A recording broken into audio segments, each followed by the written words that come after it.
वासुदेवाय नमः। ओम नमो भगवते वासुदेवाय नमः। 19 पृष्ठ, दूसरा अध्याय, पहला श्लोक। यह दूसरा अध्याय आरंभ करने से पूर्व पुनः अपने भावों को गुरु महाराज के श्री चरणों में ले जाइएगा।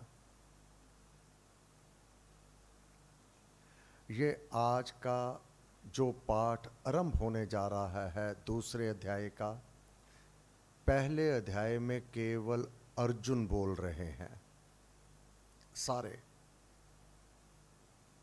अध्याय में अर्जुन बोले हैं, परंतु दूसरे अध्याय में उसकी अवस्था को देखकर भगवान बोलना आरंभ कर रहे हैं।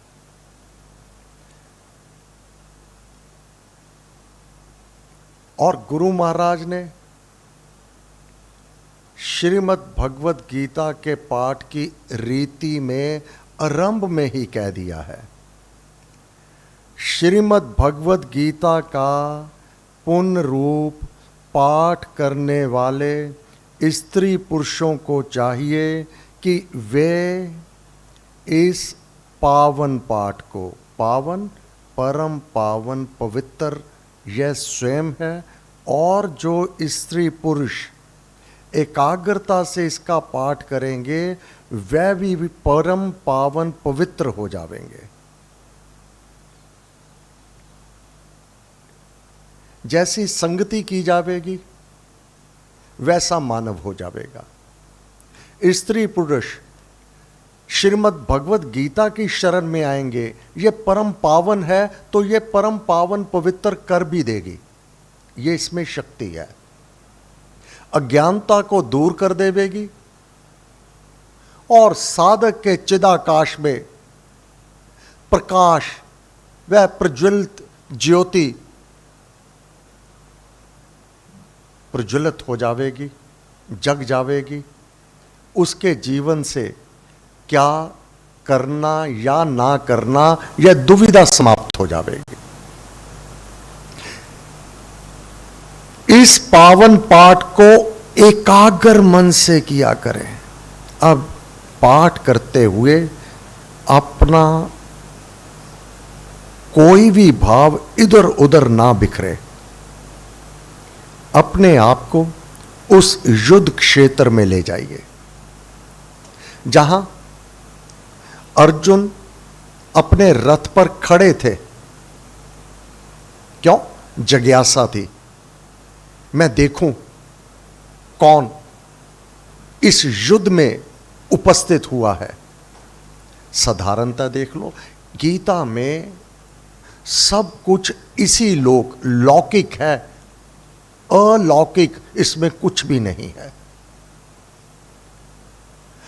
गीता का ज्ञान जितना सरल है और जितनी आसानी से समझ आ सकता है, और कोई भी ग्रंथ इतनी आसानी से साधक को नहीं समझ आता, क्योंकि यहां स्पष्ट शब्दों में भगवान ने वर्णन किया हुआ है। बस एकाग्रता की आवश्यकता है। बिना एकाग्रता के तो आप एक अपने स्कूल कॉलेज का एग्जाम भी पास नहीं कर सकते।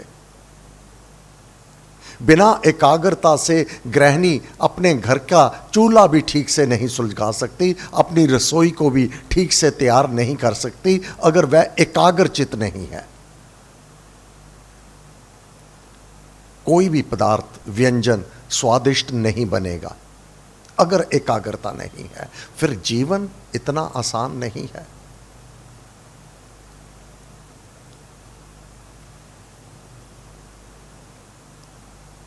इसलिए इस पावन पाठ को एकाग्र मन से किया करें और इसके सरस सार को समझने में अधिक समय लगाएं। केवल पाठ करना ही नहीं है कि मैंने आज इतने अध्याय पढ़ लिए हैं, इसके सरस सुंदर रस स्वादुतम रस को समझने में अधिक समय लगाए। गुरु हमारे मित्र हैं। परम पूज्य श्री स्वामी जी महाराज गुरु के भाव से किसी भी साधक के सम्मुख आकर नहीं उपस्थित हुए। हाँ, महाराज अपने आप को कहते हम सभी एक ही कक्षा के विद्यार्थी हैं। हाँ, देवादि देव ने मुझे इस कक्षा का मॉनिटर बना दिया है, बस इससे अधिक कुछ भी नहीं है। एक ही पाठशाला के हम सब विद्यार्थी हैं। यह भाव हो जाना कि हम सब एक ही पाठशाला के विद्यार्थी हैं, तो परिवार में कैसा रोष, कैसा मनमुटाव।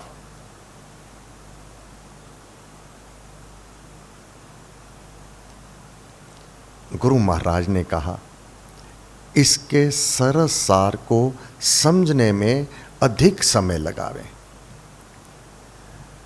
यह गाथा जो आगे चलकर हम श्रवण करने जा रहे हैं दूसरे अध्याय में, केवल एक ही घर का एक ही व्यक्ति से यह संबंधित नहीं है। प्रत्येक देश में प्रत्येक घर में ऐसा समय उसके सम्मुख आन उपस्थित होता है कि अब मुझे क्या करना उचित है अथवा अनुचित है। आप देखेंगे हमारे जीवन में बहुत बार ऐसा समय आएगा कि दुविधा होती है कि अब मुझे ऐसा करना चाहिए अथवा वैसा करना चाहिए। इस दुविधा से निकालेगा कौन? यहां एक मित्र की आवश्यकता रहती है, क्योंकि इस संसार में दुख कितनी प्रकार के हैं इसकी संख्या आज तक कोई निर्धारित नहीं कर सका। कितने भी दुख गिनते चले जाओ कि यह दुख है, यह दुख है, यह दुख है, यह दुख है, कितने भी गिन लो, कोई नया ही दुख सम्मुख आकर उपस्थित हो जाएगा समय के अनुसार। अब अर्जुन की ऐसी ही अवस्था आ गई है। ना तो वह रोगी है, ना ही वह कायर है, ना ही आज तक युद्ध क्षेत्र में पीठ दिखाई है। अब नया ही दुख जो आज से पहले कदापि नहीं हुआ था, क्योंकि अपने सम्मुख युद्ध में उसने अपने पिता मां को नहीं देखा था। द्रोणाचार्य, कृपाचार्य और अन्य अनेक अपने ही पुत्र पौत्र युद्ध के लिए आज तक वह युद्ध नहीं लड़ा था, उसने शत्रु के विरुद्ध लड़ा था। परंतु अब स्वजन समूह को देखकर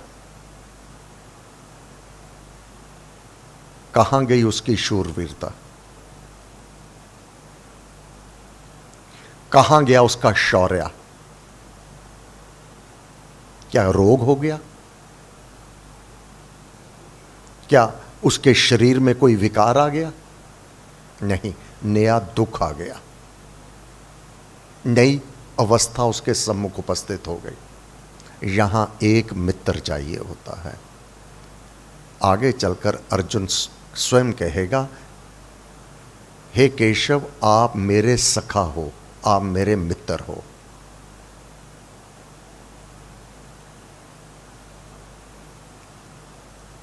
जीवन में मित्र की कितनी आवश्यकता है यह गीता सिखाती है। इसके सरस सार को समझने का प्रयत्न करें। एक बेटी के लिए सर्वश्रेष्ठ मित्र उसकी मां हुआ करती है।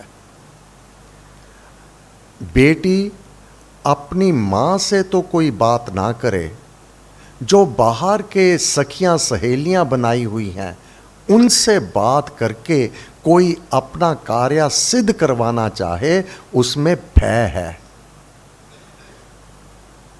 पुत्र के लिए सबसे बड़ा मित्र उसका पिता होता है।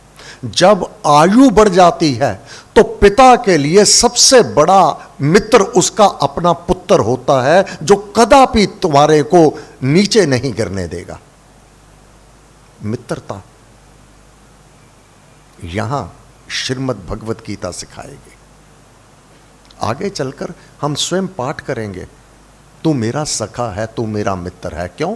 भगवान उसको समझाएंगे, मित्र भाव से समझाएंगे। तो अपने मित्र को जीवन में कदापि नहीं खोना। मित्र वह पूंजी है जिससे खून का रिश्ता नहीं होगा। किस गोत्र का है, किस वंश का है, कोई भी यहां पर वो क्राइटेरिया नहीं है। तुम्हारा हितैषी होगा, तुम्हारा हित करने वाला होगा। जिसने आज तक अपने मित्र का हित किया हो, मित्र को नीचे नहीं गिरने दिया हो, मित्र को शर्मिंदा नहीं होने दिया हो,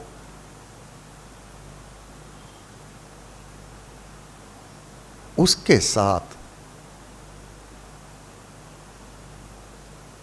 अपने भावों को सुचारू रूप से ना रखना, वह पूंजी खो देता है मानव।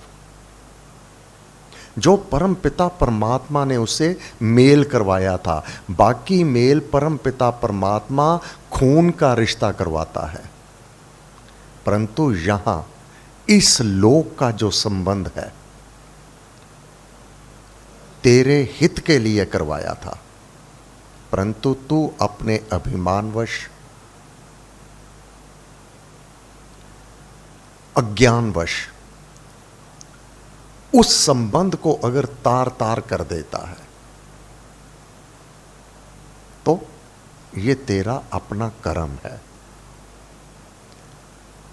सदैव हमें स्मरण रखना चाहिए इस प्रकृति से। एक बीज बोया जाता है, पेड़ बनता है।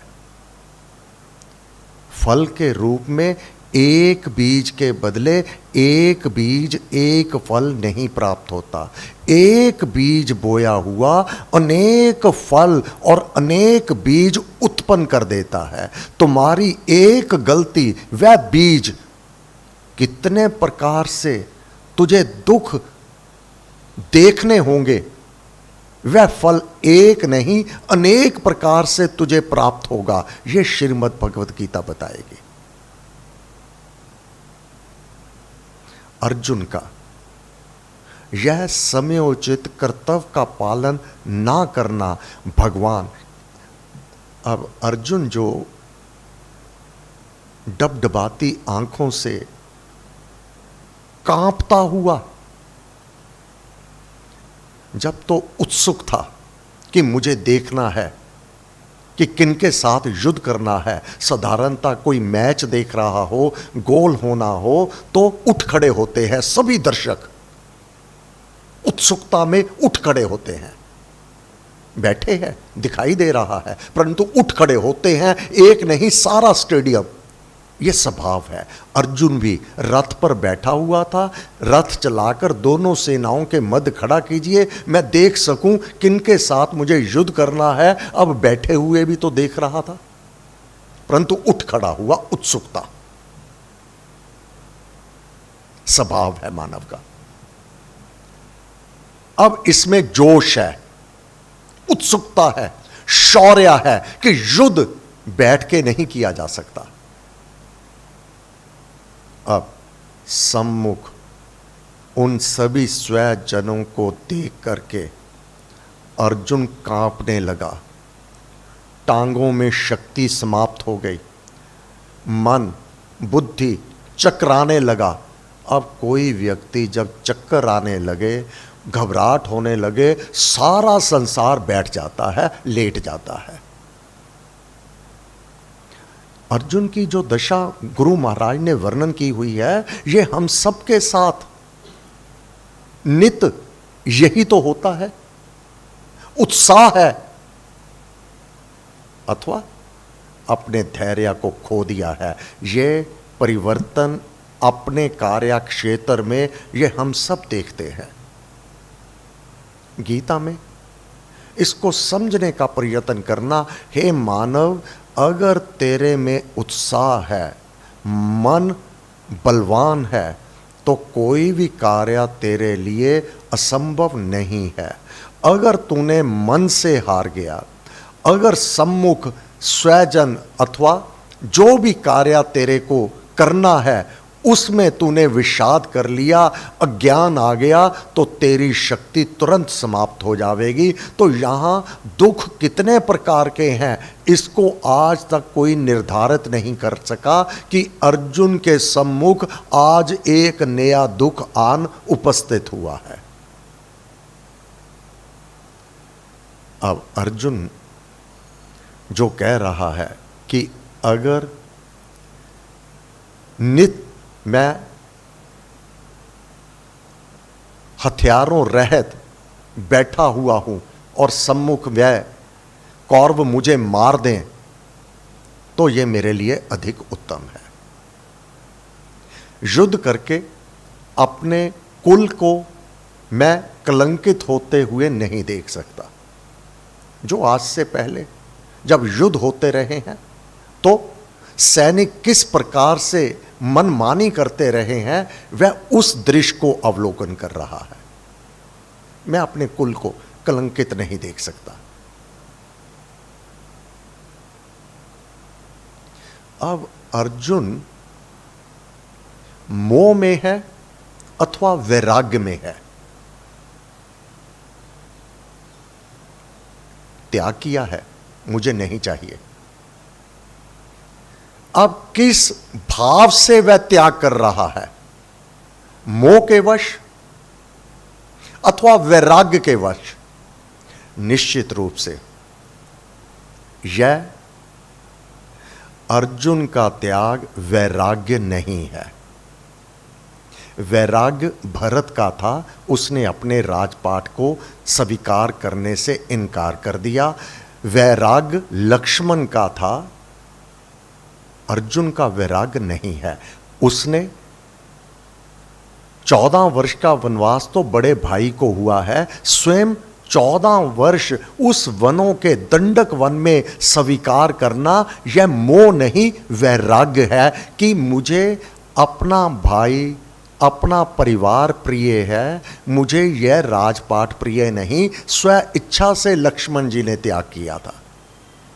भरत जी को तो मां ने सब कुछ दिलवा दिया था, परंतु वहां मोह नहीं है। भरत जी का अपने राजपाट इतने साम्राज्य के साथ, धन दौलत के साथ, वहां उनका वैराग्य है। परंतु अर्जुन का यहां त्याग मोह है। और मोह आपको और मुझे कब होता है? जब शमशान घाट जाते हैं। वैराग्य, उतना वैराग्य हमें होता है। शमशान घाट का वैराग्य, क्या रखा है भाई, सबने मर जाना है, सब कुछ यहीं रह जाना है। परंतु वह वैराग्य 1 घंटे का होता है। ज्यों ही शमशान से बाहर हुए, फिर उसी माया के चुंगल में। भगवान ये जानते हैं कि अर्जुन का इस समय जो ये वैराग्य दिखा रहा है कि मुझे ये राजपाट नहीं चाहिए, परंतु बिना राजपाट के, क्योंकि क्षत्रिय है, शूरवीर है, समर्थवान है सब कुछ प्राप्त करने में, अगर यहीं पर छोड़ दिया जावे, इसकी बात मान ली जावे, तो इसका जो जीवन निर्वाह करने का वह काल होगा, इसके लिए वह अति दुखदायी होगा। नहीं कर पाएगा ये, वैसा जीवन ये व्यतीत नहीं कर पाएगा। भगवान जानते हैं किस भाव से? मित्र भाव से। वह जानते हैं कि इसके लिए क्या उचित है, क्या अनुचित है। फिर भगवान भी हैं, जैसा इस समय भगवान उसको सम्मति दे देवेंगे। आने वाले युगों तक जन समुदाय, साधारण जन उसका ही अनुकरण करने लगेंगे। जैसी सम्मति दे देवेंगे इस समय कि हां तू ठीक कहता है। अगर ऐसा हो जाता है तो उदाहरण हो जाएगा। आज सुप्रीम कोर्ट में भी जब केस लगते हैं तो जब जज को फैसला सुनाने से पहले उसके अथवा उसी बेंच से पहले, वर्षों पहले ऐसे ही केस में क्या फैसले सुनाए जा चुके हैं वह भी वकील प्रस्तुत कर देता है कि ऐसा ही केस था, सुप्रीम कोर्ट का यह फैसला था। तो जज को अपना निर्णय करने में बहुत आसानी हो जाती है क्योंकि उदाहरण प्रस्तुत हुआ है। भगवान जानते हैं इस अवस्था में जो भी उदाहरण प्रस्तुत हो जाएगा वही कानून बन जाएगा। आने वाले समय में मानव उसका ही अनुकरण कर लेंगे। अब हम सब भगवान श्री कृष्ण सम्मुख, अर्जुन के सम्मुख उस युद्ध क्षेत्र में अपने भावों सहित अवलोकन करते हैं कि हम भी वही हैं। हमारे वहां होते हुए ये सब कुछ क्या हो रहा है, अर्जुन क्या प्रश्न कर रहा है, भगवान क्या उत्तर दे रहे हैं, बड़े तत्चित होकर के सुनना और समझना। दूसरा अध्याय बंधु वर्ग के मोह से अब वैराग्य नहीं हुआ। वैराग्य में मानव को कभी भी कुछ नहीं चाहिए। मोह में कुछ समय के लिए तो वैराग्य आ गया, परंतु शमशान के वैराग्य के अनुसार होगा, जो 1 घंटे के बाद कहेगा कि ये मैंने क्या निर्णय कर लिया। बंधु वर्ग के मोह से अर्जुन का हृदय व्याकुल हो उठा। उसका सारा शरीर कांप गया। कोई रोग लग गया? नहीं, मोह। उसकी इंद्रियां शिथिल हो गई। क्या शरीर में कोई विकार आ गया? मोह। मोह का यह प्रहार कितना भयंकर, एक शूरवीर बलशाली को भी किस प्रकार पीपल के पत्ते की तरह कांपता हुआ बना देता है।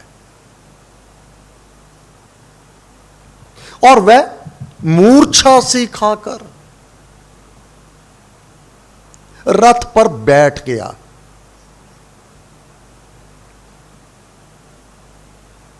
सारे संसार का यही तो हाल है।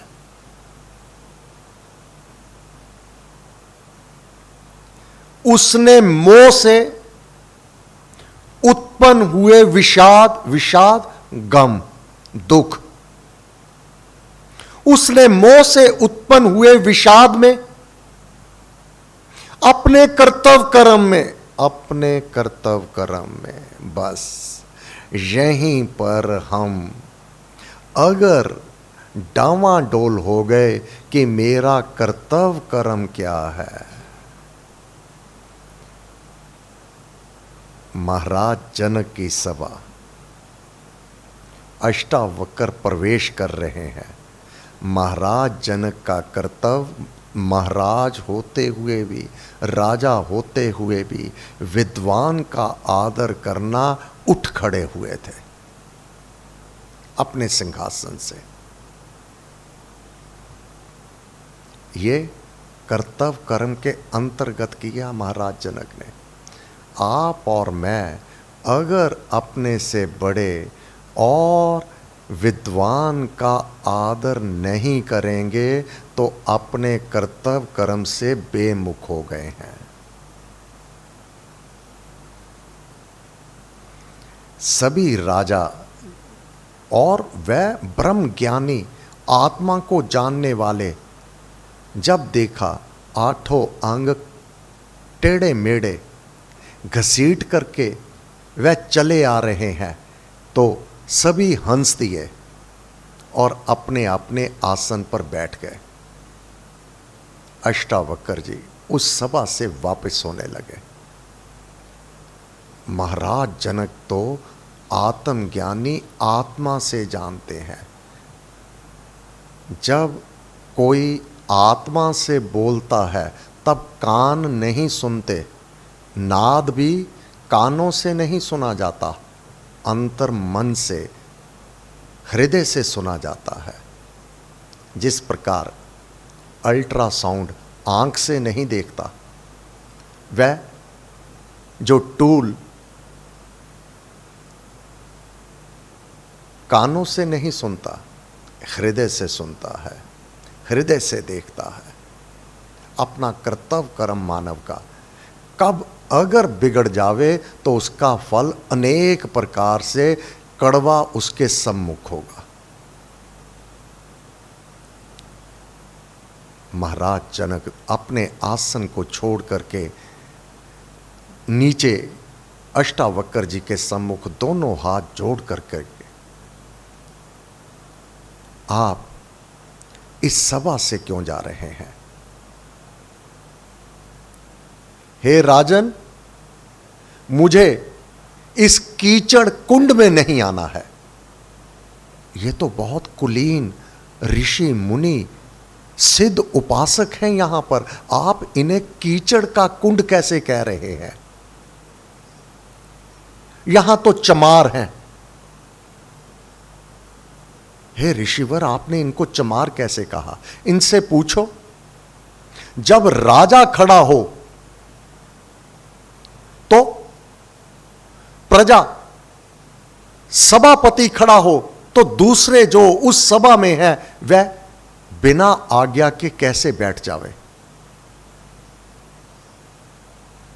तो सबने सत बोला कि आप इस कुबड़े काले कुरूप व्यक्ति को देखकर खड़े हो गए। हमने सोचा कोई विद्वान आया है, हम भी खड़े हो गए। परंतु जब इसकी ओर देखा तो हमने ये भाव में हमारे अंदर उत्पन्न हो गए कि आपने तो उपहास किया है, कोई मजाक किया है कि ऐसा व्यक्ति भी हमारे बीच में आ सकता है। हम इस भाव से नीचे बैठ गए।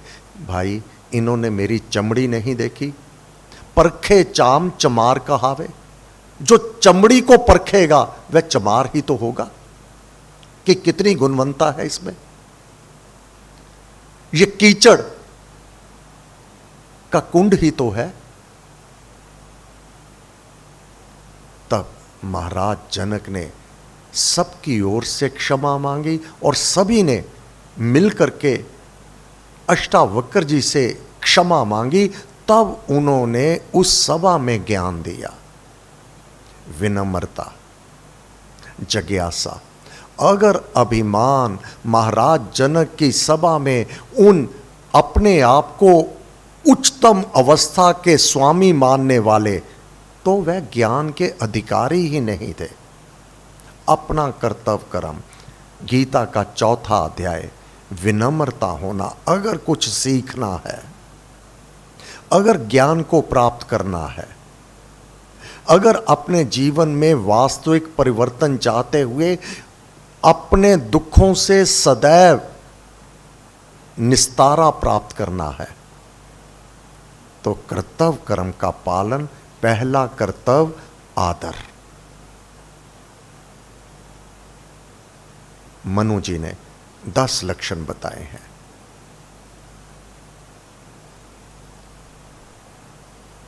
श्रीमद् भगवत गीता में इससे बढ़कर वर्णन किया हुआ है। कर्तव्य कर्म आरंभ होता है समय अनुसार अपने कर्तव्य कर्म का पालन करना। अपने कर्तव्य कर्म में अपने धर्म पालन में पाप की कल्पना की और अंत में बैठते समय महाराज को कहा कि मैं समयोचित कर्तव्य का पालन नहीं करूंगा। बस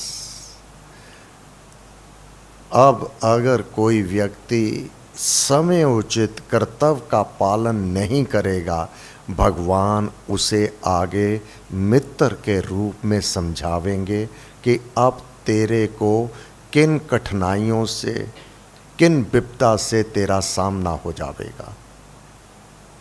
इस समय अपना कर्तव्य कर्म युद्ध ना करके के तेरे को क्या क्या प्राप्त होने जा रहा है। एक तेरा कर्म और फल के रूप में अनेक प्रकार से उसके सम्मुख वह कड़वे काल भगवान गिनवाने जा रहे हैं। हे प्यारे, अपने कर्तव्य का त्याग तू कदापि ना कर। अपने कर्तव्य कर्म में कार्य करते हुए मर जाना ज्यादा उत्तम है। अपने कर्तव्य कर्म काल को त्याग करके उससे भागना भयकारी है। क्यों भयकारी है? कई जन्म भय कीट पतंगा, कई जन्म गजमीन कुरंगा। अपने कर्तव्य कर्म को त्याग देना कई जन्म तक, एक जन्म नहीं। जो पाप कर्म किया तो एक जन्म में किया, उसका परिणाम कई जन्मों तक भुगतना होगा। गुरबानी प्रमाण है, कई जन्म भय कीट पतंगा। वहां कीट पतंगा मर्यादा नाम की कोई चीज ही नहीं है।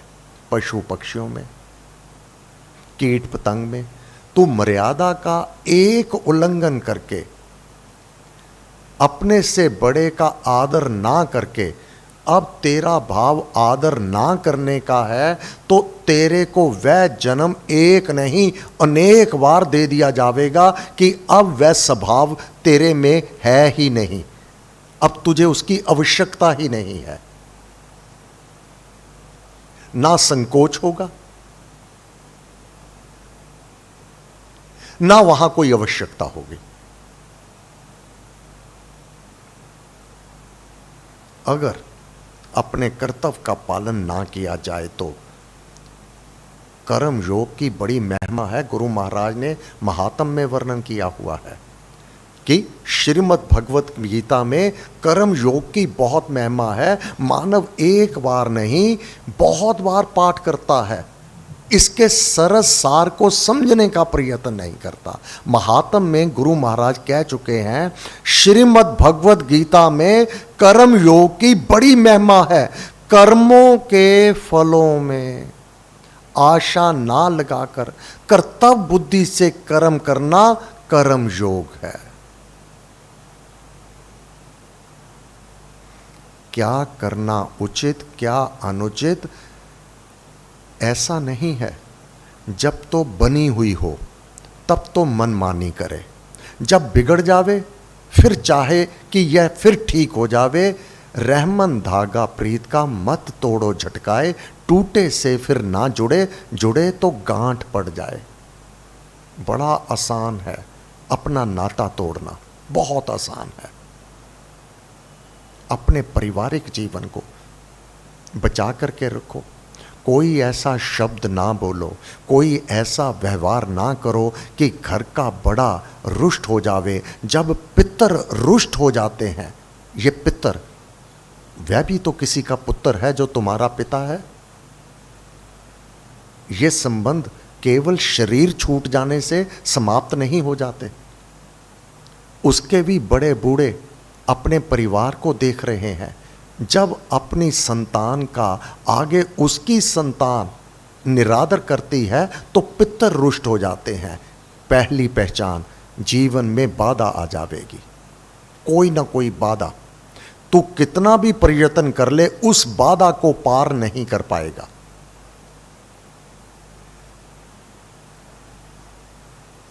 अगर अभिमानवश कहे कि मैं इस बाधा को पार कर सकता हूं तो अगला जीवन सुखमय कदापि नहीं होगा। गीता को समझने का प्रयत्न करो। कर्म योग की बहुत महिमा है। अपने कर्तव्य कर्म का काल तेरा, यह जीवन आसान नहीं है। इसमें हर प्रकार से मन के अनुकूल प्राप्त हो, उसके लिए साधना है। किसी दूसरे को देख करके वैसा ही मेरा जीवन हो जावे, ऐसा नहीं होता। उसके लिए साधना है। वहां तक पहुंचने में उसकी कितनी साधना है, उसके कितने त्याग हैं, उसके कितने तप हैं, उसके कितने यज्ञ हैं, यह सब उसके सहायक हो रहे हैं। अगर वह वहां बैठ सकता है, मैं क्यों नहीं बैठ सकता? अगर वह ऐसा कर सकता है, मैं वैसा क्यों नहीं कर सकता? महाराज जनक ने कहा, मेरा ये सिंहासन मेरा नहीं है, मुझे दिया गया है। मैं हूं दास राम का प्यारे, रहता हूं श्री राम सहारे, हरि का काम करूं दिन राती, हरि का काम करूं दिन राती। तो वह हरि अपना काम करवाने के लिए ये सुख सुविधाएं मुझे प्राप्त कर रहा है, ये मुझे सिंहासन दे रहा है। पहले मेरे पिता यहाँ बैठते थे, तब अगर वह कहते मेरा है तो फिर मैं कैसे बैठ गया? ना ये मेरा है, ना मेरे पिता का था, ये परमात्मा का है। हाँ, मैं तो उनके सम्मुख झुका हुआ हूं। जब अनुकूलित समय ही नहीं, मन के विपरीत समय में भी ये अवज्ञा नहीं की कि अपने बड़े का अपमान किया हो, क्योंकि एक अपमान इतने प्रकार से सम्मुख आवेगा तो उस कड़वे फल को खाना अतीव कठिन हो जाएगा। टूट जाते हैं, बिखर जाते हैं, नष्ट हो जाते हैं। इसलिए अपने कर्तव्य कर्म के काल में सुचेत बने रहना। संजय ने कहा, हे धृतराष्ट्र, इस प्रकार करुणा से, अब करुणा तो दीन दुखी पर की जाती है। एक एक शब्द का बहुत महत्व है यहां पर। अर्जुन के हृदय में करुणा उत्पन्न हो आई है। भगवान ने कहा, इस युद्ध क्षेत्र में तेरे हृदय में ये पाप कैसे उत्पन्न हो गया?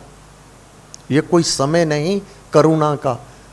लक्ष्मण ने भी श्री रामचंद्र जी महाराज से यही कहा, हे भाई, आप करुणामय हो, क्षमाधनी हो, परंतु रावण सम्मुख अपना उत्पात मचाए हुए है। यह स्थान आपका करुणामय रूप का नहीं है। अब युद्ध क्षेत्र में करुणा का क्या काम? जबकि भगवान स्वयं करुणामय है। कोई ये कहे कि भगवान जब क्षमा करते हैं, हमें भी क्षमा कर देना चाहिए।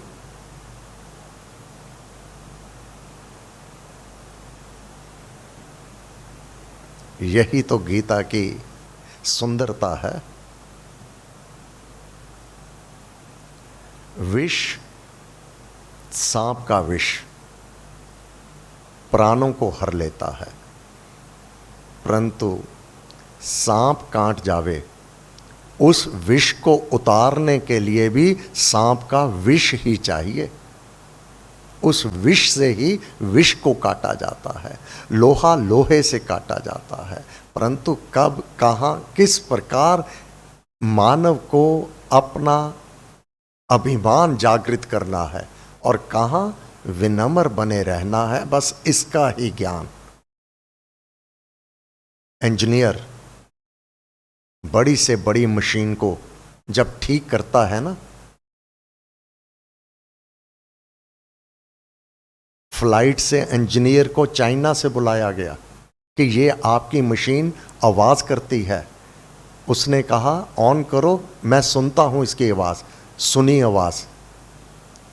फोरमैन से कहा, एक हथौड़ा लो और इस सारी मशीन के इस स्थान पर जोर से एक प्रहार से हथौड़ा मार दो। मार दिया। अब मशीन चलाओ, आवाज़ बंद। आने जाने का बाय एयर का किराया और अपनी 1,00,000 रुपए फीस लेकर के अपने गंतव्य की ओर रवाना हो गया। फोरमैन ने कहा, केवल एक हथौड़ा मारने का 1,00,000 रुपए नहीं, हथौड़ा कहां मारना है मारा भी आपने, कहां मारना है बस उसी का तो मोल है।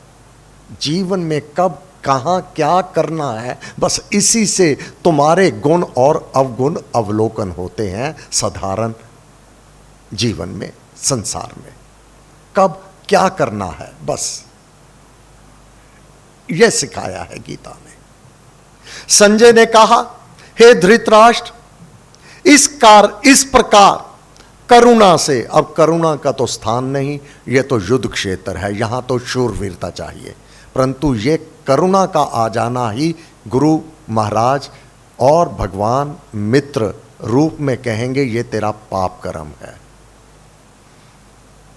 अर्जुन कह रहा, मैं तो कुछ कर नहीं रहा, मेरा पाप कर्म कैसे हो गया? बस ये ना करना ही तेरा पाप कर्म उत्पन्न हो गया।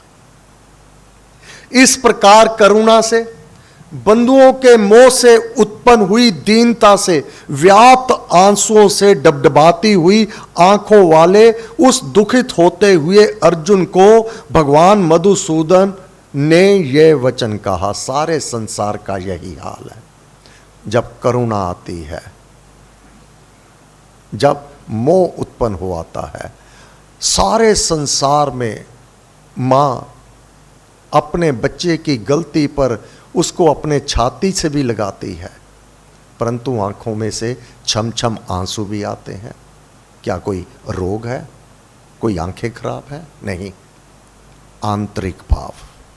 ये तुम्हारे आंतरिक भाव जब इस शरीर पर इतना प्रभाव दिखा देते हैं, शूरवीर शरीर भी वह कांपता हुआ बैठ जाता है, तो भाव कुभाव रखने से कितने जन्म बिगड़ जाते हैं इसका तुम्हें अंदाजा नहीं है। अपने अंदर कुभाव रखने से, ईर्ष्या रखने से, द्वेष रखने से, दूसरों का वैर विरोध करने से कितने जन्म अपने बर्बाद कर लिए जाते हैं, यह गीता बताएगी। हे अर्जुन, ऐसे विषम समय में, ऐसा विकट समय, विषम समय में जबकि न्याय और कर्तव्य पालन ये अपने अंदर घर कर लो कि मुझे अपने कर्तव्य को नहीं भूलना है।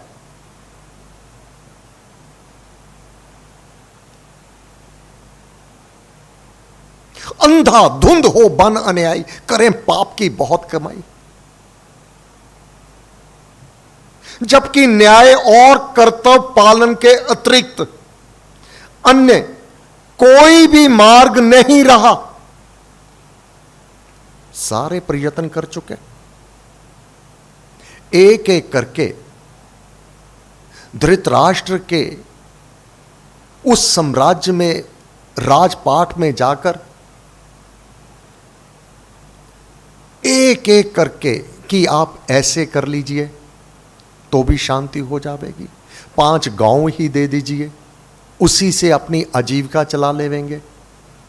सारे प्रयत्न कर ले शांति के।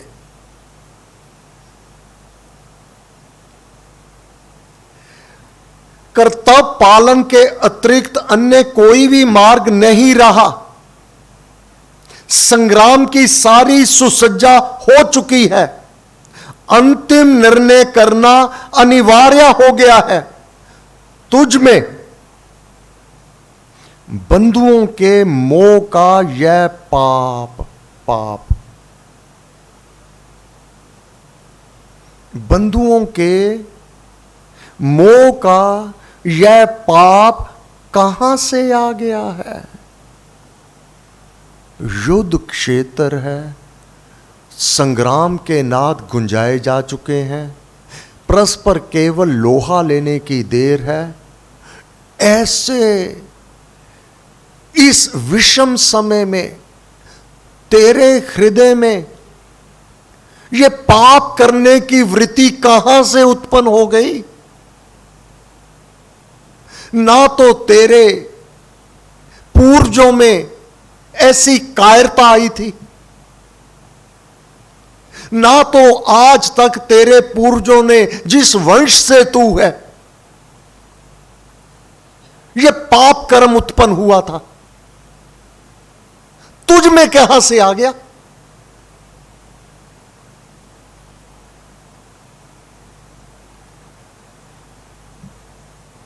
यह पाप अब मोह, अर्जुन की दृष्टि में करुणा, वैराग्य,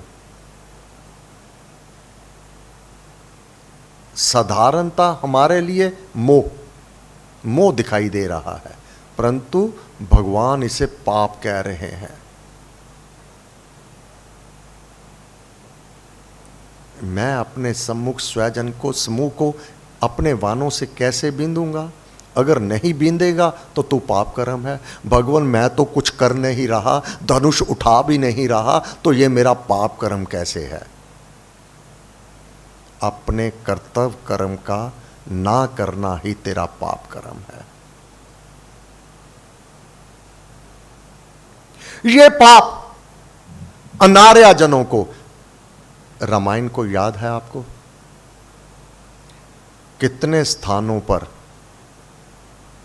माता सीता रघुनाथ जी को आर्या पुत्र कहकर संबोधन करती है, और रघुनाथ जी ने माता सीता को आर्या पुत्री कह करके वर्णन किया है। एक स्थान पर नहीं, अनेक स्थानों पर। अर्जुन को भगवान यहां कह रहे हैं, यह पाप अनार्या जनों में हुआ करता है। यहां से समझ आ जाएगी कि रामायण में आर्या पुत्र वह विशेषण है। जैसे एक शब्द हम किसी के लिए प्रस्तुत कर दें, भाई वह तो देवता स्वरूप है, तुरंत पता चल जाएगा कि यह सात्विक वृत्ति का है, यह परहित परोपकार करने वाला है, इत्यादि। जब आर्या पुत्र कह दिया तो जीवन में कभी पाप कर्म ना करने वाला है। आर्या पुत्री कह दी, जीवन में विपरीत कार्य कदापि नहीं करने वाली है। अब कोई कह देवे कि यह तो राक्षस संतान है, केवल एक शब्द कहा, राक्षस संतान है, तो सम्मुख सब समझ आवेगा कि यह अपने माता पिता के ऊपर अत्याचार करता है, संतान है, यह माता पिता का अनादर करता है, आदर नहीं करता। यहां अनार्या कहा। यह पाप अनार्या जनों में हुआ करता है, यह नरक देने वाला है।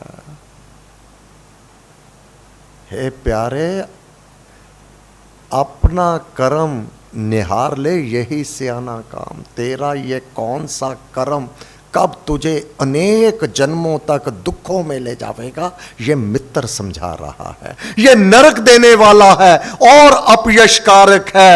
ओम नमो भगवते वासुदेवाय नमः।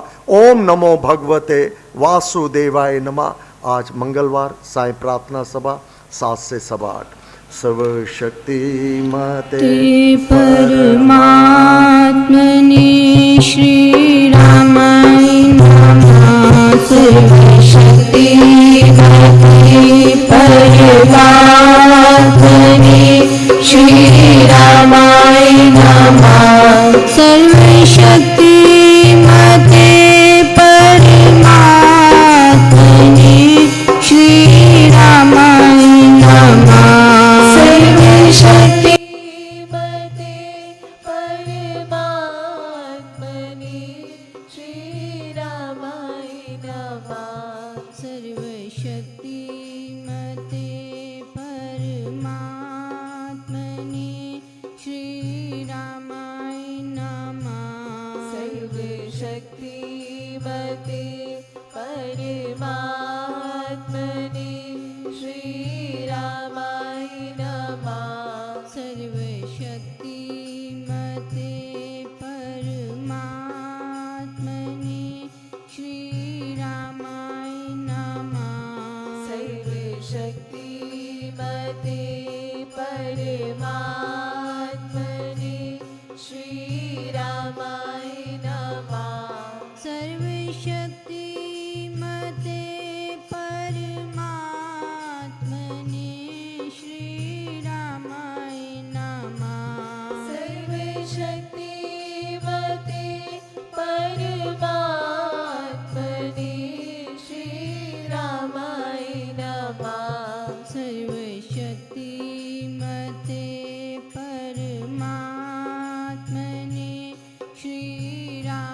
सर्वशक्तिमते परमात्मने श्रीरामाय नमः सर्वशक्तिमते परमात्मने श्रीरामाय नमः सर्वशक्तिमते परमात्मने श्रीरामाय नमः सर्वशक्तिमते परमात्मने श्रीरामाय नमः सर्वशक्तिमते परमात्मने श्रीरामाय नमः सर्वशक्तिमते परमात्मने श्रीरामाय नमः सर्वशक्तिमते परमात्मने श्रीरामाय नमः सर्वशक्तिमते